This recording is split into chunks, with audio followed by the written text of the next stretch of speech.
It's a great honor to be joined by Henry R. Now. He is a professor of political science and international relations at George Washington University. How are you today, Henry? I'm doing very well. Thank you. Nice Yeah, to be here. yes, it's great to have you as well. I should like to begin by asking, so you recently held a symposium relating to Ronald Reagan, maybe either yesterday or the day before. So tell me about that. Yes, well, that is a scholars roundtable that we established 2 years ago that brings together scholars and policymakers who have written about Reagan or have served in the Reagan administration. And that group meets 5, 6 times a year. We feature some new book that has just been published on Reagan or a recent book that's been published on Reagan. And we interact with one another over that book and over other publications that may have emerged in the meantime. It's a way of interacting with people who are interested in Reagan, interpreting the Reagan years, and trying to understand the relevance of Reagan to the contemporary political scene, both domestic and international. So we, in this last session, we featured a book by Monica Prasad, who is a sociologist at the University of, where is she now? She's at Northwestern University. Mhm. And she wrote a book called Starving the Beast, the tax cuts in the Reagan Revolution. So we talked about Reaganomics, essentially. Mhm. How would you explain supply side economics? Because here's the thing, I in my first year of university, I participated in international development class, and that's where I first learned of the term neoliberalism, and which is strange to me because the ideas that both I and the people teaching that course assume to be neoliberal are devised by or are popularized by conservatives or libertarians, Ronald Reagan being one of them. So Mhm. yeah, so what is supply side economics, what is Reaganomics, and what is neoliberalism, and are those three terms mean the same thing? Yeah, well, it's a good question. It's confusing. Reagan clearly was a classical liberal, Mhm. meaning that he started his thinking about politics from the standpoint of the individual, and then tried to sort of put together how and what choices an individual makes, what communities the individual interacts with in order to become educated and in order to interact with others in the public square, then the decisions that individuals make and how they get then aggregated by institutions, and we come to some kind of decisions. But Reagan was always interested in starting with the premise that choice should lie with the individual. So supply side economics for him was a way of dealing with the government's role by putting power in the hands of individual citizens. Mhm. So, for example, he preferred tax cuts over spending increases because the tax cuts put the decision making power into the hands of the individual citizens. They got a tax cut and then they decided how to spend that extra money, what they wanted, what they did not want. And that was for him a much better way to stimulate the economy than to do it from the demand side, from the old Keynesian approach, where you raise taxes and you increase government expenditures and prescribed through government policies how the resources would be spent. Um, the the central government, in this case, consisted for the most part then of special interests, Congress, and so elite groups became more prominent in terms of how you spent those resources. Reagan was always on the side of, individual decision making and individual choice. So he was particularly attracted to supply side, which focused on the incentives that individuals and individual corporations face when they come into the marketplace.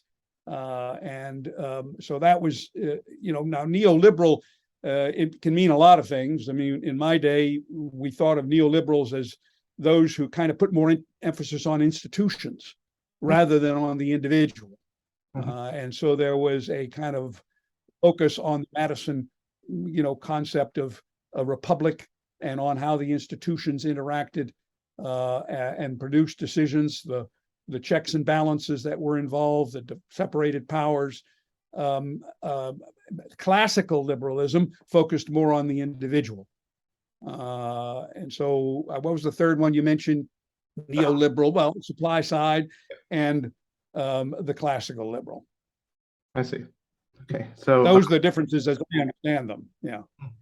Yeah, I've always thought the term neoliberal is almost like the term neoconservative to be very much misused among political discourse, and you know, and it has become sort of a pejorative term these days.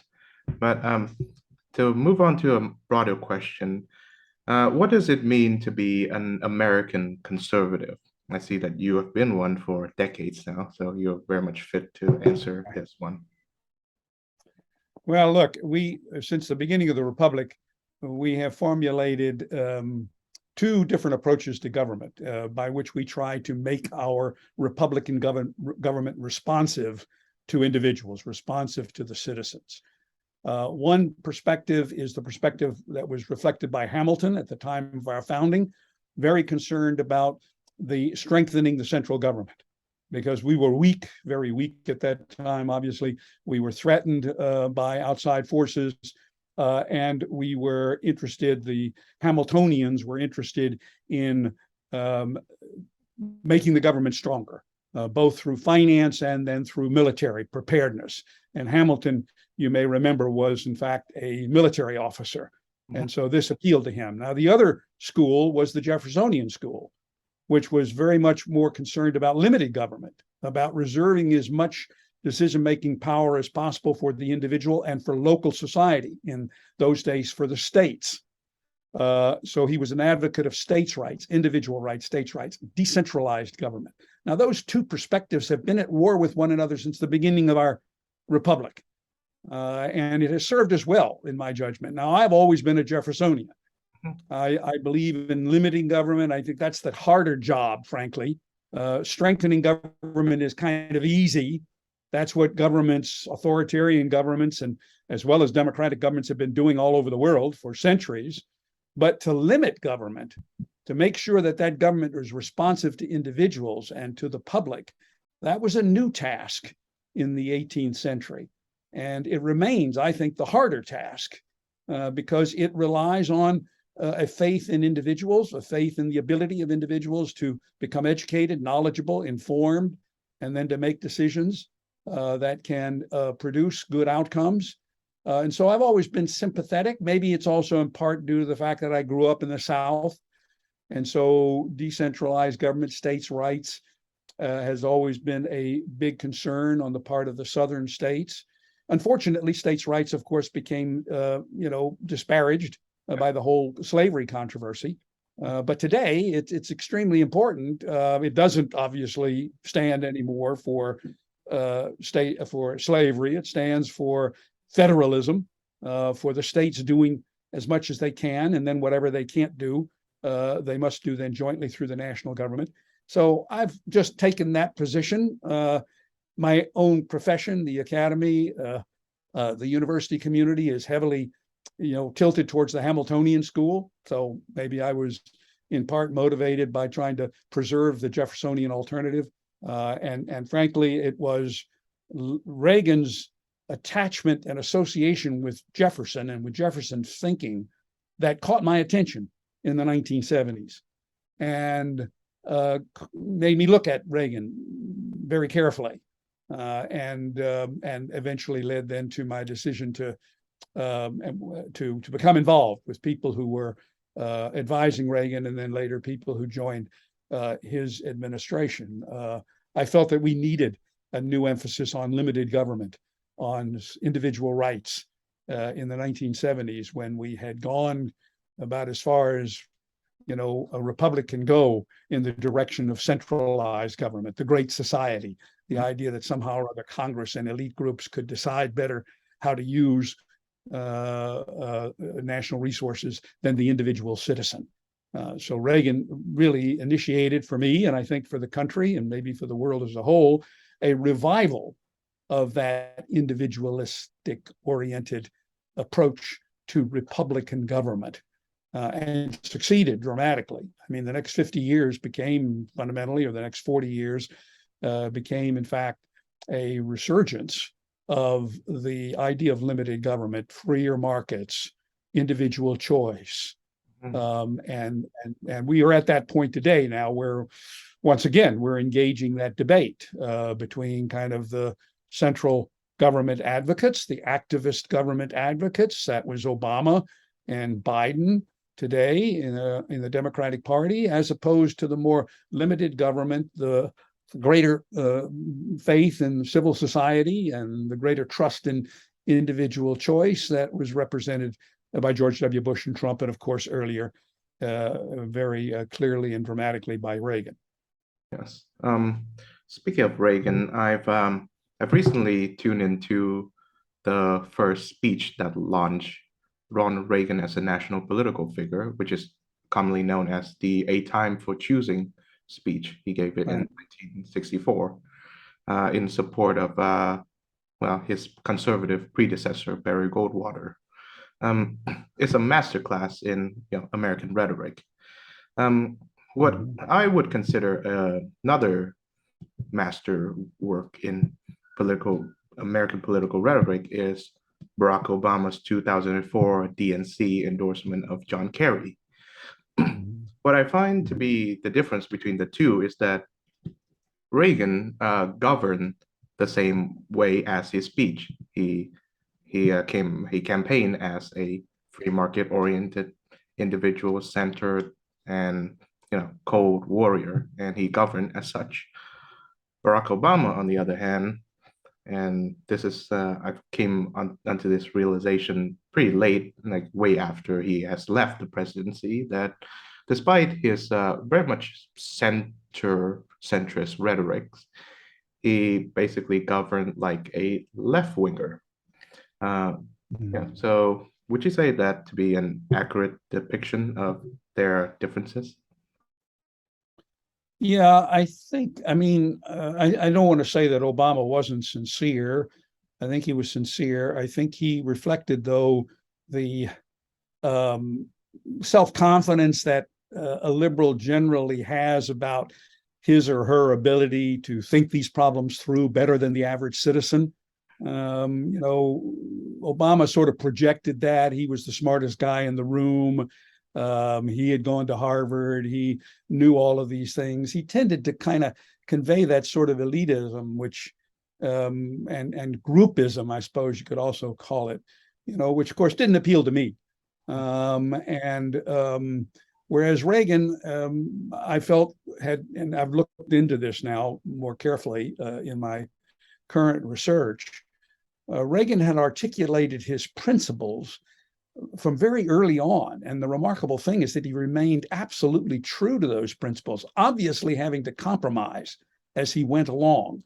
But in the end, he implemented those principles probably more than anyone else possibly could have, because he kind of was really wedded to them. And even though he had to make compromises, for example, on tax cuts, he had to scale things back because he was a great believer in the American system and the fact that you finally make decisions by majority. And if you don't like those decisions, you go back to the public square and you try to become a majority so that you can change the policy. Great advocate in that kind of, competitive democracy.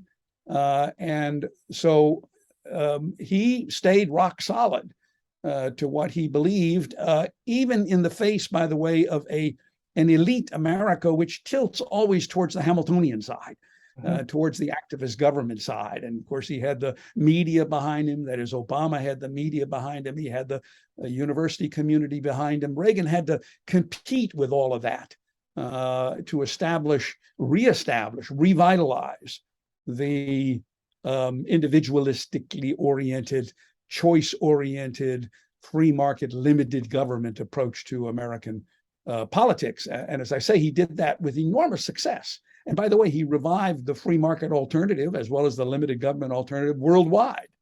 And in the last 40 years, we've seen more countries become democratic. We've seen a freer and more open world market than ever before.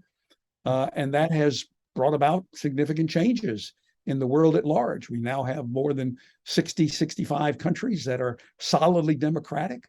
My goodness, compare that to 150 years ago, when there were no more than a handful of countries that were liberalizing, nowhere close to being democracies such as we are today, where the franchise is in fact extends to all citizens. So it's been an enormous transformation in the direction of Reagan's principles. And it's one reason why I argue that Reagan's legacy remains as relevant today as it ever was, because it has shown a remarkably successful way to think about American politics and to formulate choices and debates. Reagan was very interested always in settling differences, defining differences, and then settling those differences, because that was the essence of choice. We've seen a remarkable, demonstration of how that approach works. And it doesn't eliminate the other approach, by the way. It remains there. It comes back, obviously, in the revival of activist government under Obama.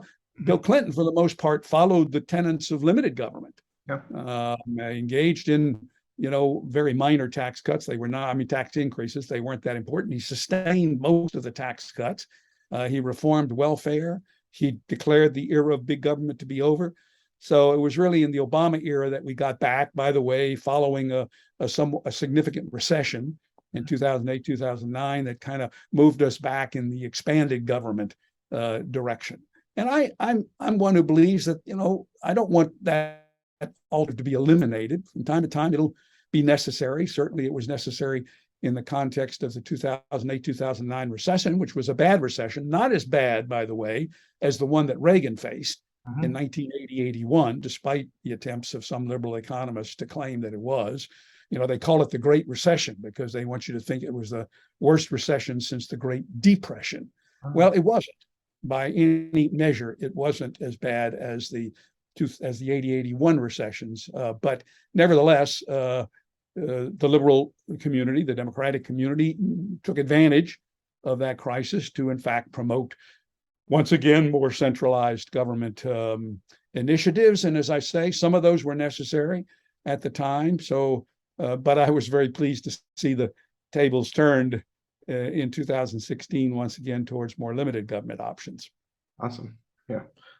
So you've mentioned the relevance of Ronald Reagan today, 40 years after his presidency. So here's my question.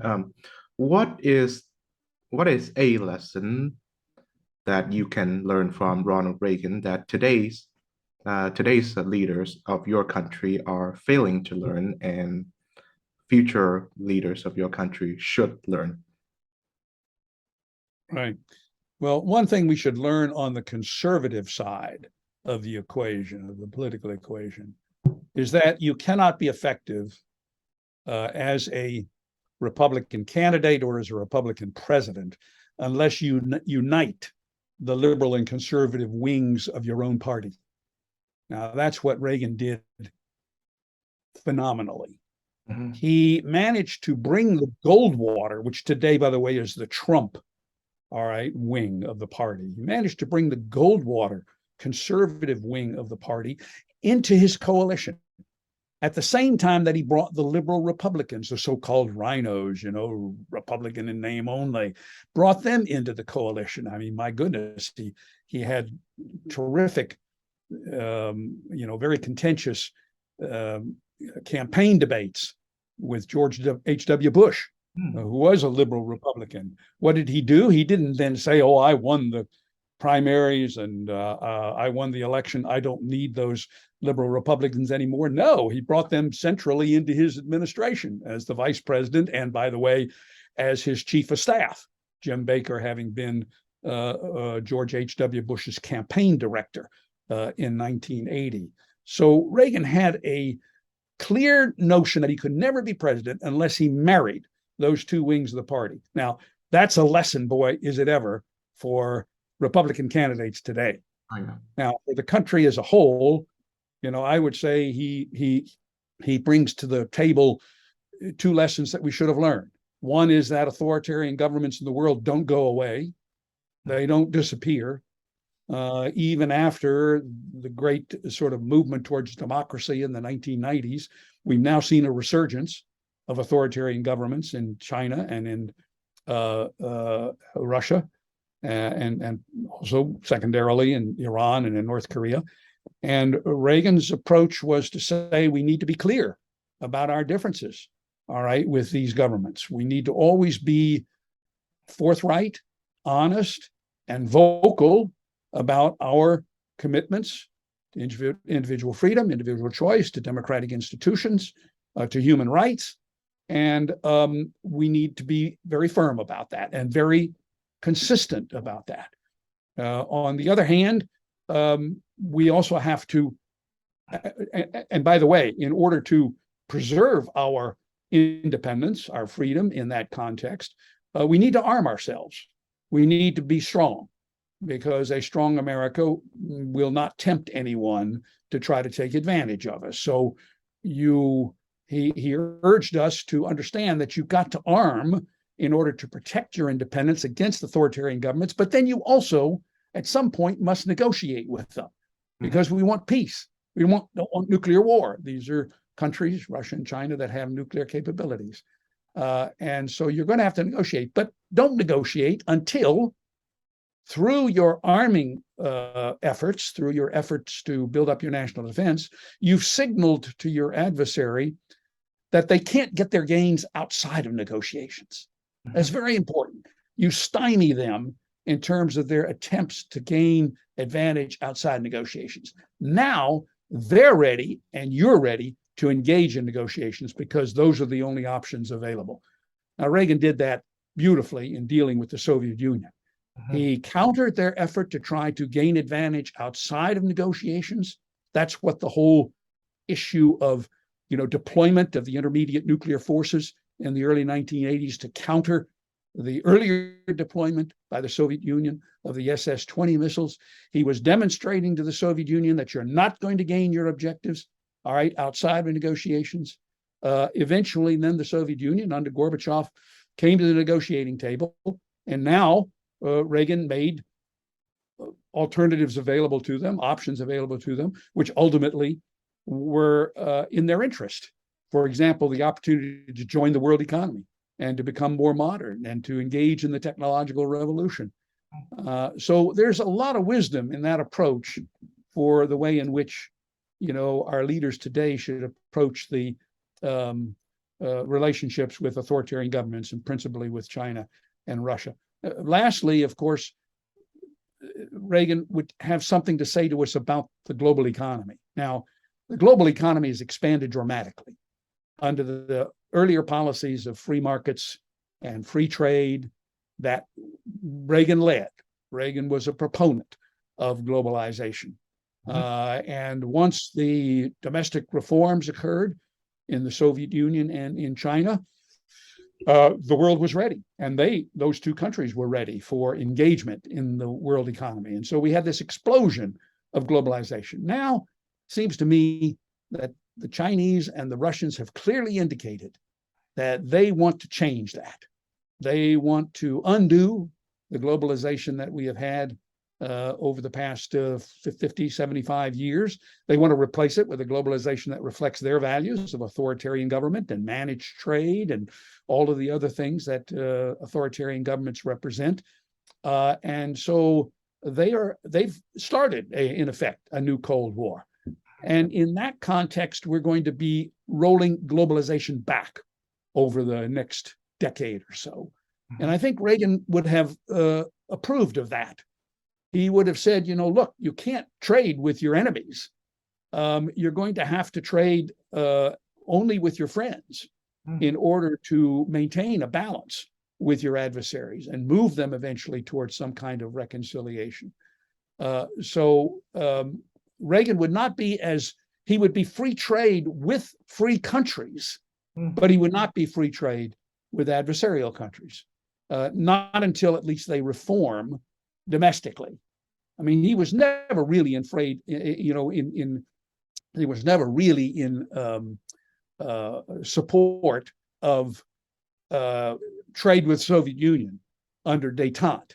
He thought that wouldn't work unless the Soviet Union eventually changed its stripes, unless it eventually became a more liberal society. Now, when Gorbachev came along and moved the Soviet Union in that direction, then Reagan became a proponent of globalization with the Soviet Union. So in all of those ways, I think there's some real wisdom in Reagan's approach. It's not identical. Today, we're having to roll back globalization. Obviously, in his day, we were pushing globalization forward.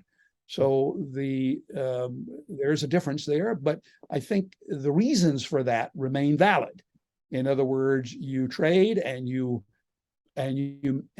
generate power and capability through free societies, cooperation with free societies, by way of trying to demonstrate the superiority of your system to that of authoritarian governments and eventually move them in a direction of reform.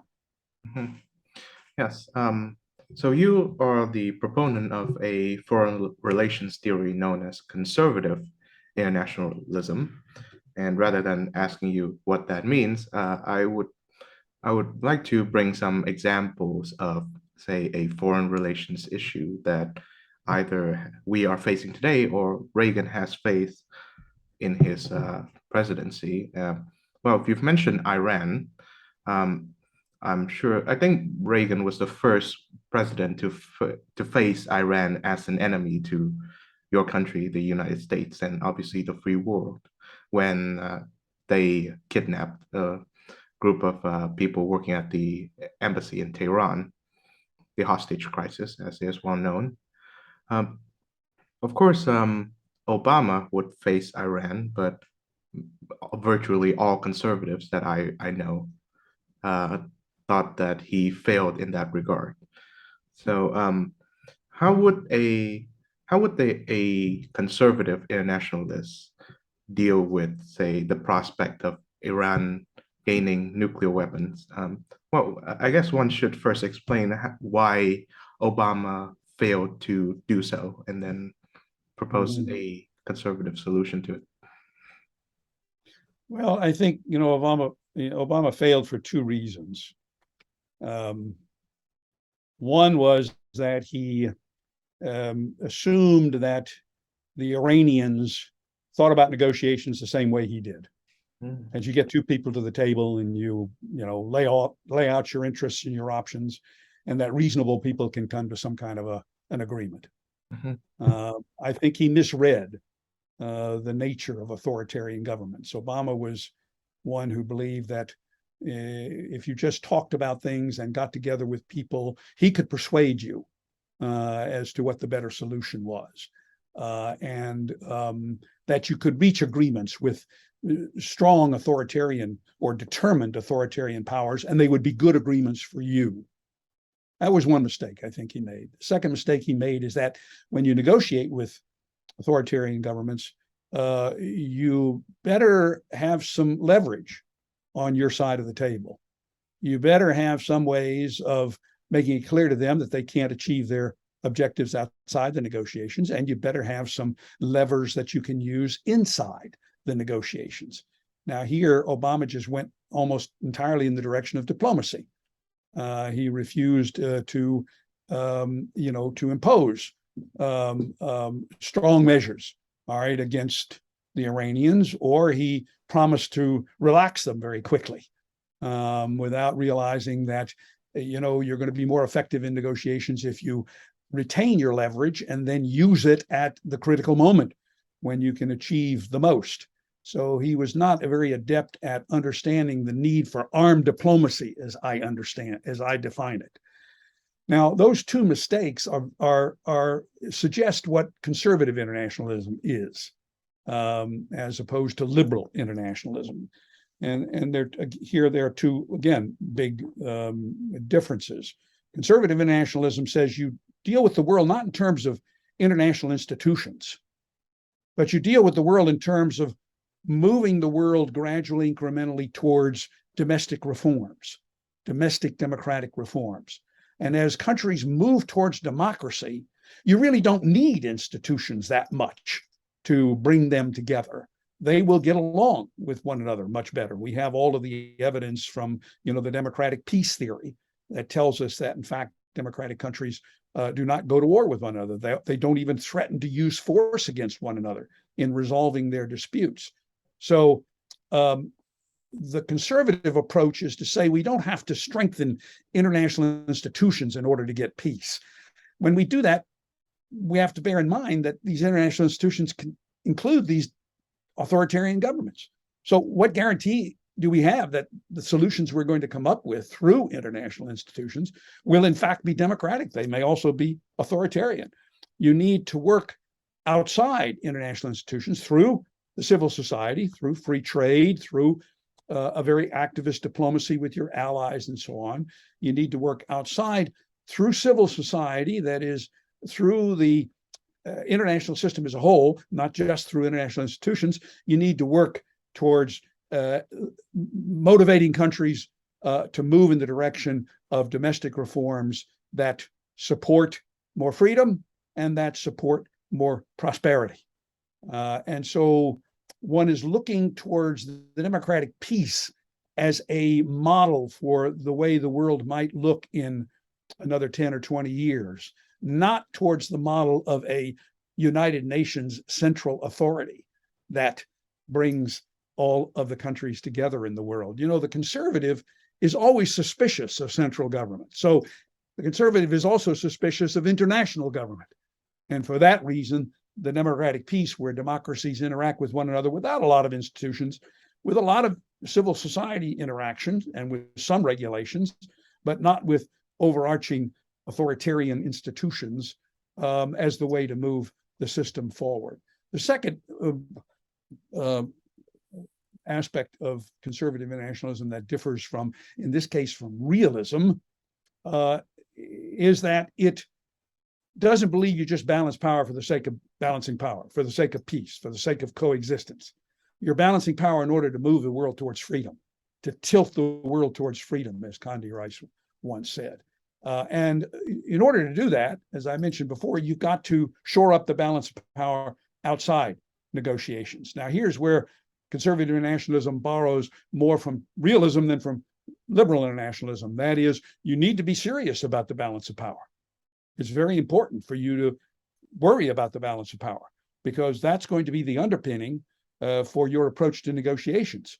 All right, because without it, your adversary is going to conclude that he can get his objectives outside the negotiation. So there's much more of an emphasis on armed diplomacy, not only on decentralized diplomacy, but also on armed diplomacy by a conservative internationalist. So let's just quickly take Iran.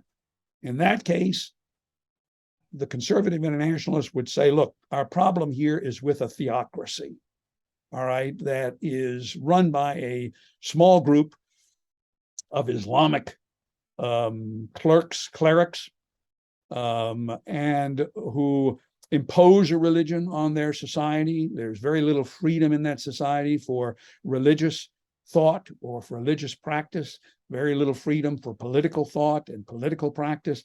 This is a closed, authoritarian, in some respects, totalitarian system, all right, because it is reaching into the civil society, into areas of religion and so on that in many cases an authoritarian government doesn't engage, but a totalitarian government does. And so you're not going to get good agreements with that kind of government. So you've got to approach negotiations with a realism about who you're dealing with. And so you wouldn't put negotiations on the table at the outset if you're dealing with that kind of a government. You would wait. You would build up your levers, your leverage, all right, for later negotiations. So to some extent, Trump followed this approach. That is, he imposed heavy sanctions, heavy economic sanctions on Iran, and made it clear that those sanctions were going to stay in place until Iran negotiated seriously to eliminate its nuclear capability. And so he didn't follow it up necessarily, as Reagan did with the Soviet Union. He didn't follow it up with a demonstration of military force. In fact, he was kind of reluctant to do that. He was hoping, in fact, that a balanced power could be achieved in the region on the basis of Israel and our sort of remote support for Israel from this side of the big ocean. But he was not a big advocate of our maneuvering forces in the Middle East or in other ways countering Iranian military initiatives. But a conservative internationalist would do that. You always have to back up your economic sanctions with military initiatives. And that's, as I suggested, for the purpose of making sure that the adversary doesn't get his objectives outside negotiations. Then at some point, and we haven't reached that, then at some point when the Iranian government, in this case, reaches the conclusion that they're not going to get their way outside of negotiations, then you open up the prospect of negotiations. And you have to be patient, because with a theocratic government and an authoritarian, sometimes totalitarian government, you're going to have to be very patient. They're going to come to the table very reluctantly, and they're going to make important concessions very reluctantly. So you really almost have to wait for some kind of moderation of their domestic system. And that's what a conservative internationalist would be looking for. The first breaks in their internal system that would allow you to say that they're now open to more, potentially more liberal initiatives. Just as Reagan did that with the Soviet Union in the late 1980s. He saw them moving towards domestic reforms, democratic reforms. And when they did so, by the way, in 1988, he changed his mind on the degree to which we could engage the Soviet Union in free trade and in other kinds of, civil society interactions. So another example I like to give to you is Saudi Arabia. So recently enough, Joe Biden visited that country, and from what I've seen on the news, no one is happy. Conservatives certainly are not happy because Joe Biden's foreign policy apparently is just a sequel to Obama's foreign policy, and liberals are not happy because the de facto ruler of that kingdom happened to kill one of your journalists. So I've heard from realists that despite the dictatorship-like nature of Saudi Arabia, is still an important bulwark to countering Iran. So we, like it or not, they are our ally for the moment. It's kind of like the "our son of a bitch" approach that I think FDR or someone says. So how would a conservative internationalist manage this relationship that America has with the Saudi kingdom? Yeah, it brings to the fore another characteristic of conservative internationalism as opposed to liberal internationalism, and that is conservative internationalism sets priorities. It understands that if you are in the business of trying to progressively and incrementally spread democracy, you're going to encounter a lot of resistance. And therefore, you should focus on the places in the world where freedom counts the most. In Reagan's case, that was in Central Europe, where he knew that if he could break the conflict in Central Europe, if he could win that conflict or move in the direction of victory in that conflict, that a lot of other conflicts would be resolved. Like, for example, our relationships with authoritarian governments in Asia, the Philippines. So in the Middle East, what the conservative internationalists would say at the outset is that, look, our objective is not to promote democracy. It's to, in fact, establish some kind of a balance that preserves the peace in the Middle East. Now, the adversary is Iran. And so we are looking to try to encourage a counterbalancing alliance to Iran. Now, the principal peg of that, of course, is Israel, which is a democracy. But in this case, the conservative internationalists would say, you start and you build on Israel. You don't substitute for Israel, but you expect Israel to take the lead, and the United States will then facilitate all right, various developments in the background, as well as, of course, provide military backup.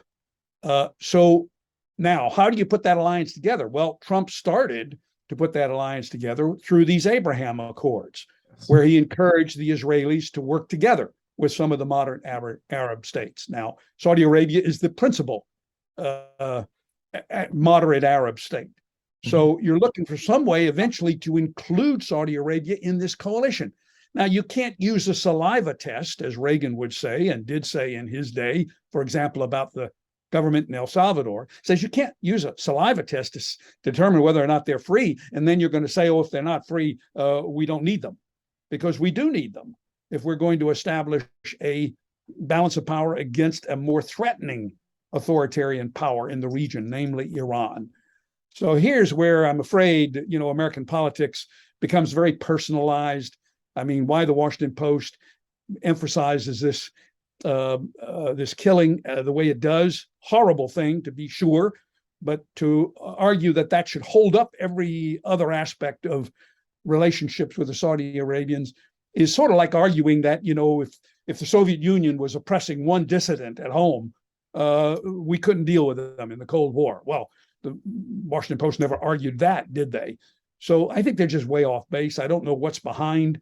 I'd like to know more about what's behind their pressing this particular case, as bad as it was, and I'm not excusing it, nor am I excusing the Saudis for it, but I'm saying that we've got to realize that we've got a bigger stake in Saudi Arabia at this point in time in trying to balance power against, all right, Iran. Should we succeed, all right, in eventually moving Iran towards more moderate domestic policies, well, then we can put more pressure on Saudi Arabia to also liberalize, and we can move the entire region in the direction of incremental, liberalization, political liberalization. But there's an important lesson here. You have to set priorities. Otherwise, you're going to be engaged in fighting for freedom everywhere. That's going to spread you very thin, play right into the hands of your adversaries, and they'll pick you off one by one, as they did in Vietnam and as they did later in Afghanistan. Well, another example, and this is the final one, is China, and we probably should bring the elephant in the room in, and that is Donald Trump. So my father is a great fan of Reagan because he hated communism. He disliked Obama because he was soft on China, and initially he liked Trump because he was very tough on China. And to me, Trump represents this reversal of past presidents' policies, starting, I guess, from Clinton, to bring China into the world order led by the U.S. One can argue that it benefited China and the U.S., maybe China even more so, by bringing millions upon millions of people out of poverty. But on the other hand, trading with China means turning a blind eye at its horrid human rights records. So, what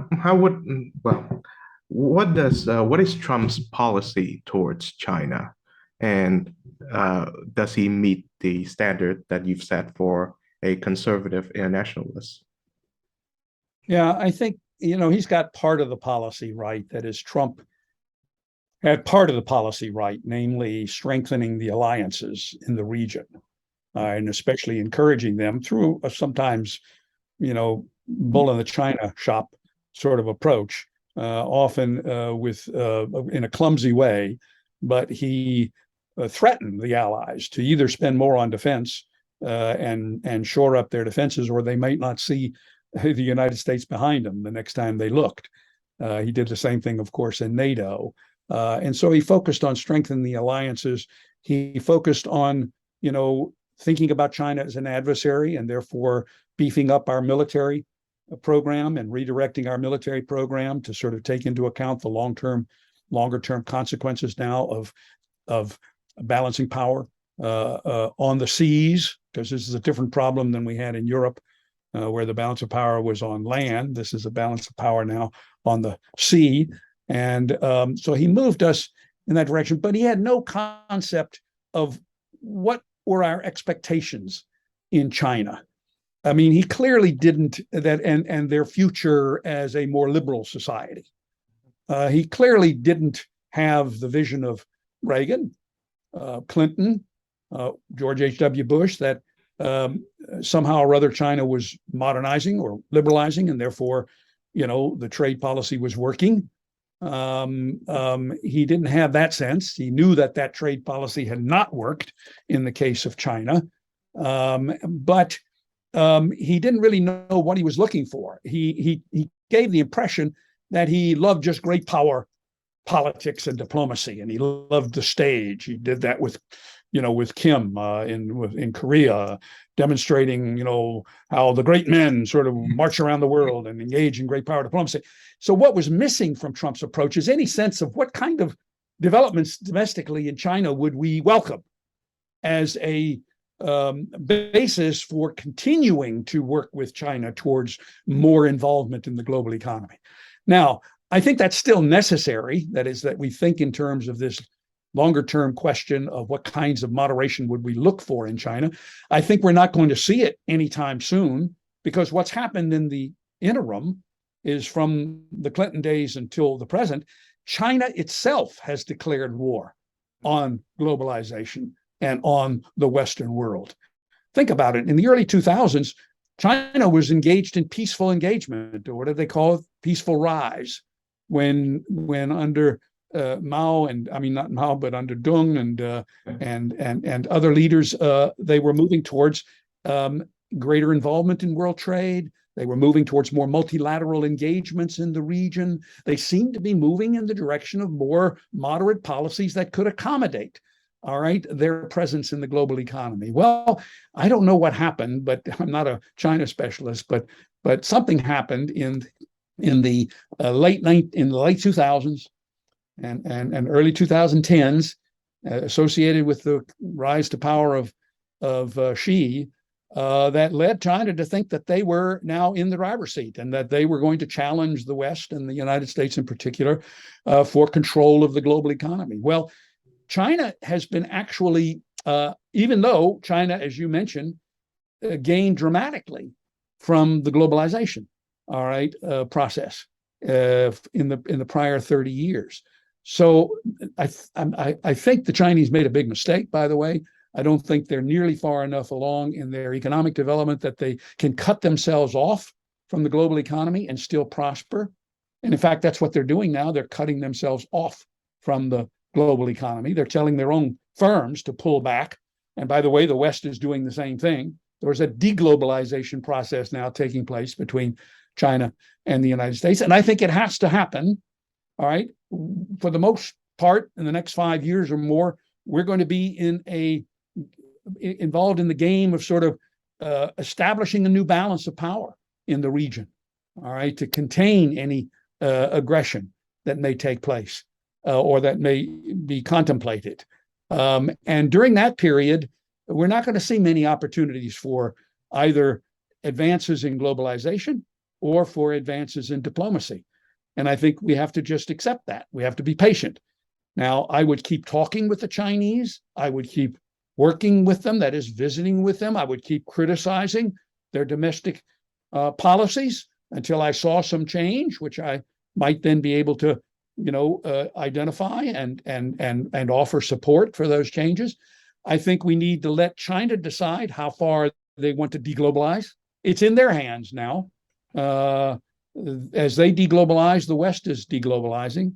If they were to stop deglobalizing and show some movement towards moderation at home, then I think we could halt that deglobalization process and maybe even later expand it.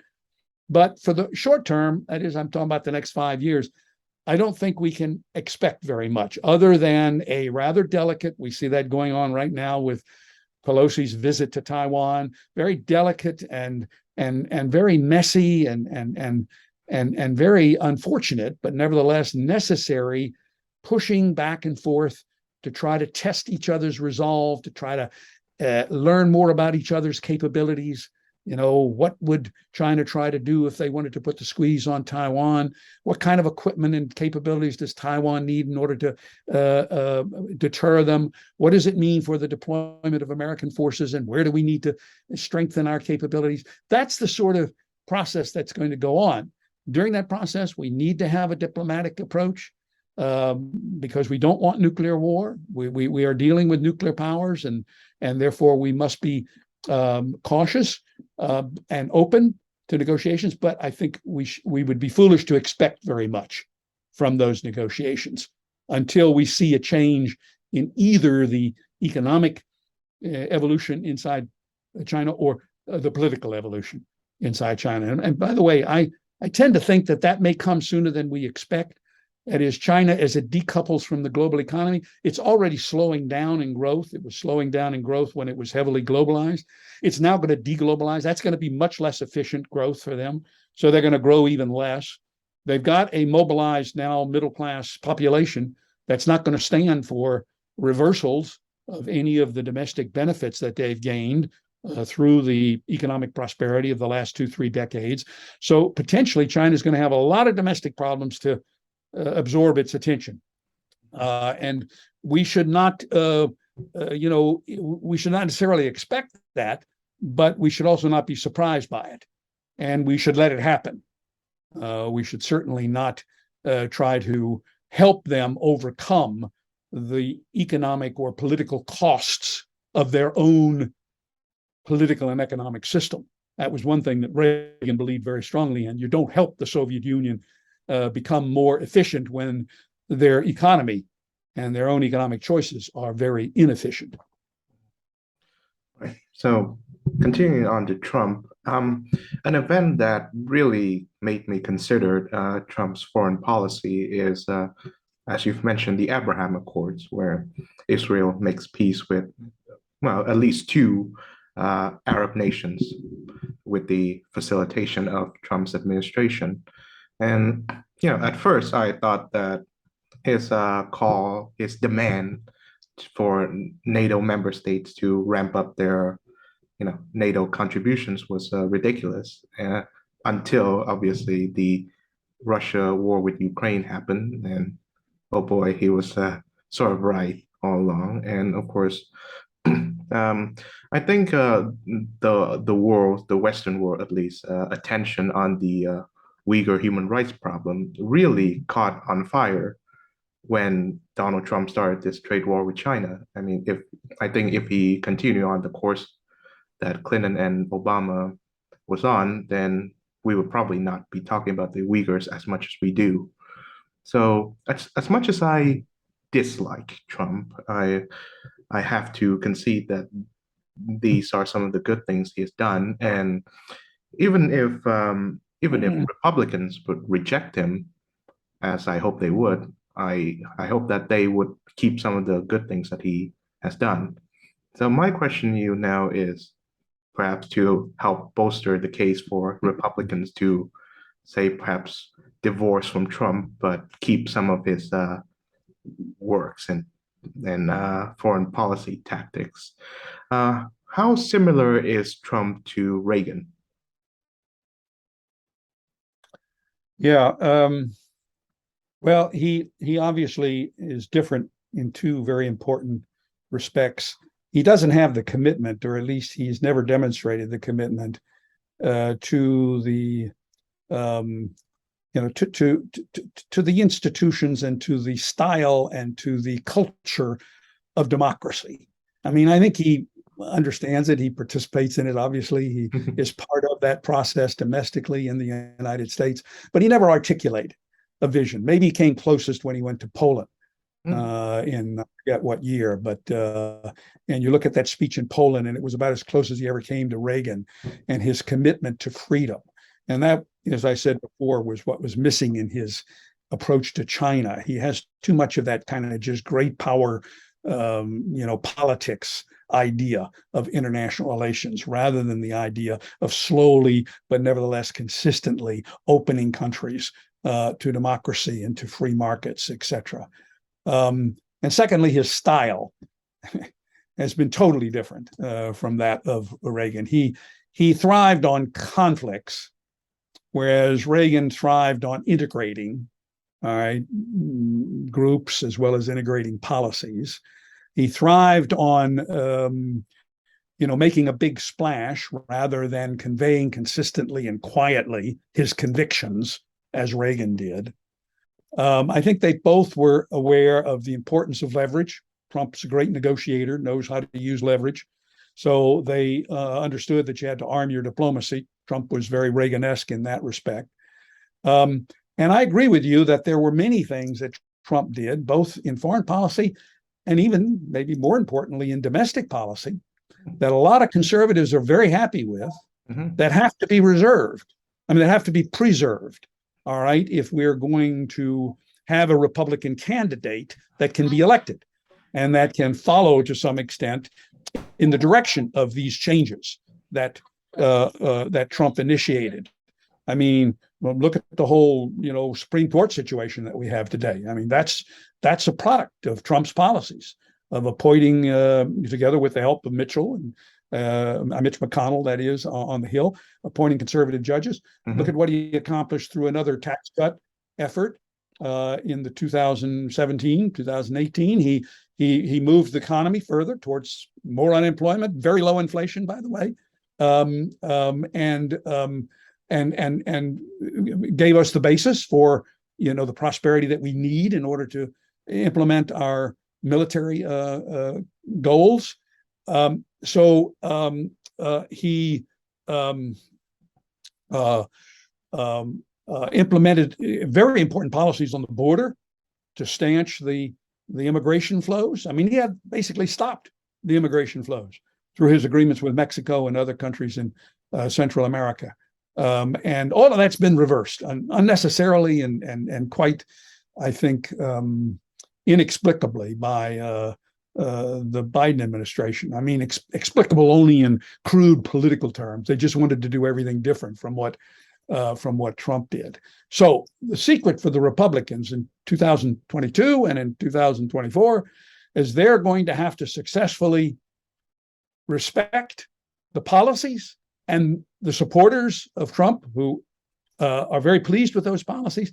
They're going to have to, a successful candidate is going to have to address those policies, commit himself to continue those policies, and in that way draw the Trump supporters toward him, all right, without necessarily inviting Trump's formal endorsement. All right, just the way Reagan never asked for Goldwater's formal endorsement, but he drew the Goldwater supporters to his side through the articulation of his domestic policy objectives and his foreign policy objectives. And that's what a successful conservative candidate is going to have to do. They're going to have to bring the base, and that's Trump land. The base is Trump land in Republican politics. They're going to have to bring that base into the coalition without, all right, an explicit connection with Trump. Now, much of this is going to depend upon Trump. Will Trump allow that? Or is he going to try to assert his own, personal control over that Trump base? If he does, I'm afraid he's going to pull the Trump base away from a potentially successful candidate, and he will not be able to win with just his base. He tried that in 2020 and he lost. So he is not going to be able to win with just his base. And I think he has no chance any longer of bringing the liberal Republicans into the coalition. I mean, he's really totally alienated the never Trumpers, and they're never coming back. So Trump can't be a successful candidate. A successful candidate has got to bring Trump supporters in, along with the never Trumpers, the rhinos, and articulate a solid conservative position like Reagan did. No pastel colors, Reagan said, bold colors. And lay that out for the American people. I think he could be successful. So far, who's done that? Well, to some extent, DeSantis is doing it. Pence is doing it, although he brings obviously some baggage with him and the first Trump term, and maybe Mike Pence. I'm sorry, not Mike Pence, but Pompeo. Mike Pompeo. I would like to see one of the women who is apparently, in the race, and somebody like Haley from Yeah. South Carolina and Noam from South Dakota. I'd like to see them get into the race. And let's see which one has that Reagan instinct for integrating the coalitions of the party rather than picking fights between them and then trying to ride a mobilized base to victory. I mean, that's just not going to work. It hasn't worked ever in the past. It didn't work, by the way, for Trump. It worked in reverse for Romney, by the way. He didn't mobilize the base. He had the liberal Republicans with him, but he didn't mobilize the base and he lost. Trump mobilized the base, didn't bring the liberal Republicans in, and he lost. So somebody's going to have to integrate, and that's the Reagan legacy, the meaning of Reagan's legacy today in terms of Republican politics. I see. So final question. I've you've read Matthew Cottonetti's book, The Right, A 100-Year War for American Conservatism, in which he illustrates that Reagan, rather than being sort of like a continuation of the right starting from the 1920s, was actually a slight departure from it, in that the right, the old right, or the new right, was foreign policy, in regards to foreign policy, isolationist and economically protectionist. Reagan reversed course on both of those.